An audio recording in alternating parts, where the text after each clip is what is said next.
In this video you learn how to turn off Twitter sensitive filter. It's a very simple tutorial and there's two ways to do it.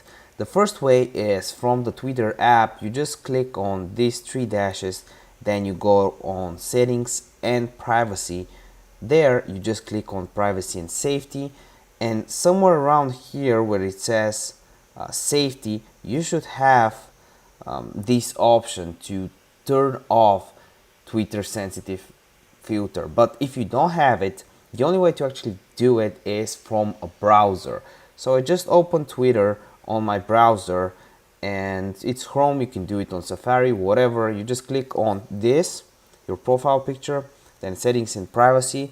You go on settings and privacy again, and here you see this option, content you see. You click on it and here you have this button or this check that you can click, display media that may contain sensitive content. You can toggle it off and on.